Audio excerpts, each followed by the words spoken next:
Hey y'all, I want to get my reaction on this video right here. I know the cousins to the twins, and I know the first and I know the second cousins, because all of us probably together back in the day.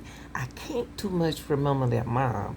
I can't get into their mother right now mentally, but they were some beautiful twins. They was a teenager, and they didn't want to go back and live with their mother.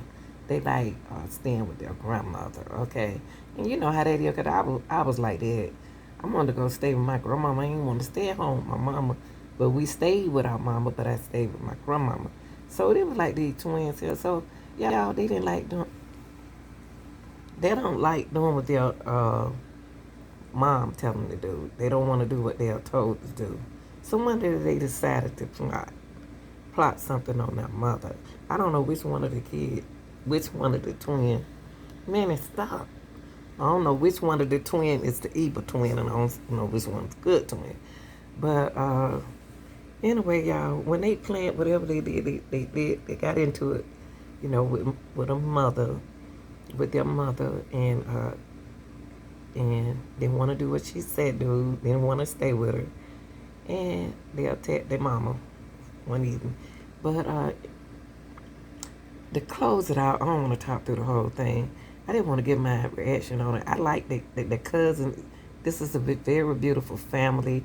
I hate that they took a turn like this and went against their mother like that. Cause they had a beautiful mother. This is a beautiful family, beautiful neighborhood. Raised them good. They was doing good at the schools. But I'm gonna let y'all hear about the twins, okay? And give me your reaction in the comment section, okay? And make sure you subscribe and like. Thanks for watching, okay? Bye-bye.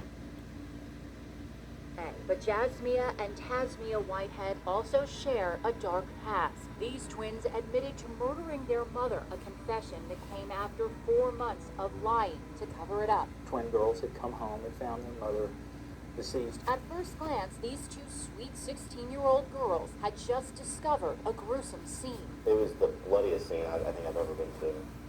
January 13th, 2010, one of the girls flags down a passing police car. Inside their home, Conyers police find their mother dead after a brutal attack, submerged in a bathtub. As soon as you open the door, you can smell the blood, like the copper iron smell. The girls, known as Taz and Jazz, are described as visibly distraught and taken into the care of Conyers police. You come over here, sweetheart. Let's get over here. Until now, these tapes have never been seen by the public.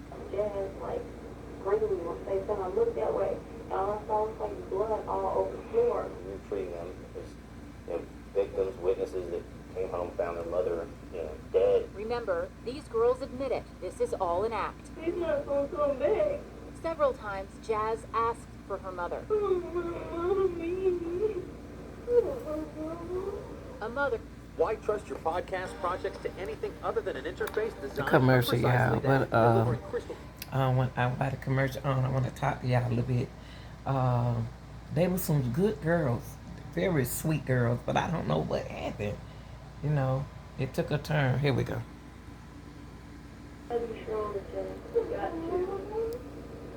But I'm going to make sure it's my person that did it. The people who did it are in this room, lying to police. There was a little red thingy that stood on the tables. I didn't see it. There's a vase, a big giant red vase. That had been used to strike their mother. More lies, some laced with truth. It was blood in front of the door. And it was like a line of blood, like somebody dragged her in there. So it's like, how it's lined up on TV?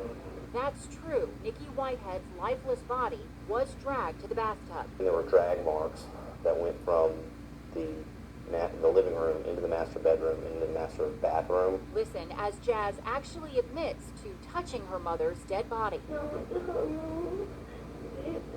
see the blood on the nurse on the floor.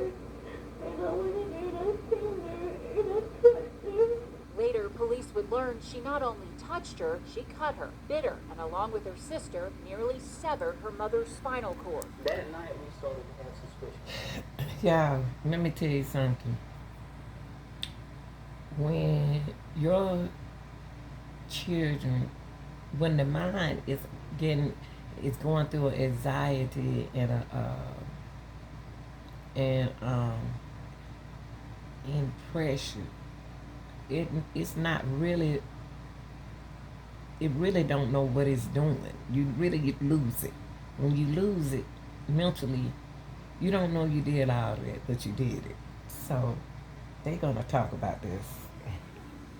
But it's just something didn't add up. Something didn't seem right. You didn't see it all this morning when you left to go to school? Because she locks her door, so she got a lock that she'll be able to keep it. And she locks her door at night. More answers brought more questions.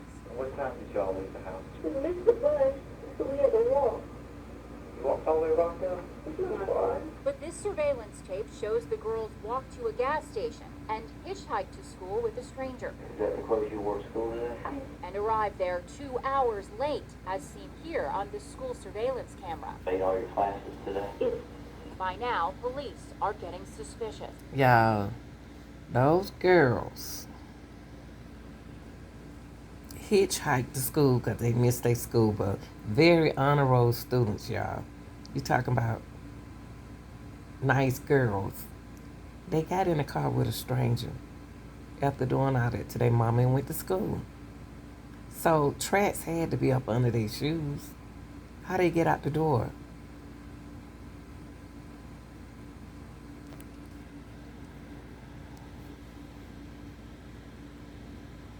Hey girls, we're gonna have to get you guys clothes, and I'll tell you why. You were in the crime scene. The girls have had a history of domestic troubles with their mother for years. It's evident by this handwritten letter recovered by police at the scene. And in the letter, they wrote a letter to my, I love you, Robbie. I'm just sad, unhappy, depressed. I told y'all, unmotivated, hopeless. That's why I don't talk very much. But it's not you. I just hate living here. This one of the girls that wrote the letter to the to her friend, being with her. They don't like being around their mama. It's a lot of more to work before I'm ready to hear. They don't like their mama, y'all. I mean, these, wow. It was sent from Jazz to her boyfriend. She says, She sent this, Jazz sent this to her boyfriend. I just hate living here, being with her. Oh my gosh. Just hate living here, being with her. Told me I heard her son where she was dead, she was dead dog. I told her that plenty of times she was a dog. Presumably to hide their injuries, both girls wear gloves indoors, but police quickly noticed and asked that they be taken off. Let me see your hands and your arms.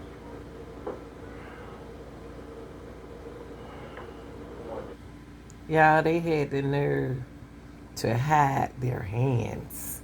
This is how smart they are. I told y'all they were honor roll students, smart girls. But then do that to their mother, that was sad. They should have just ran away, not murder their mom.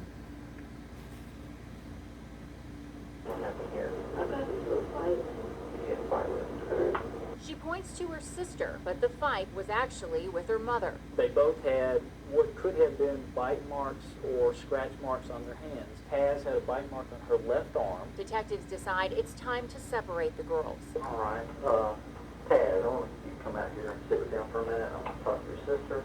Why y'all so separated? See, Taz, the one that just went out the room, is the hardcore twin. She tells this around him what to do on the table. She don't want to be separated. Because we need to talk to y'all separate. I know it sounds mean, but it's really not. Police will now compare stories, and unlike the twins, they're far from identical. Now tomorrow night we're going to pick up with this story. But yeah, y'all, that I'm gonna see, can I get some more on this story? And what I probably do is one day go up to the shop and interview their cousin and see that she still have her shop up there, and see what I can get out of her about it. I can't remember what she told me from that situation, but I'll let y'all know, okay? Y'all like, share, and subscribe. I'm out.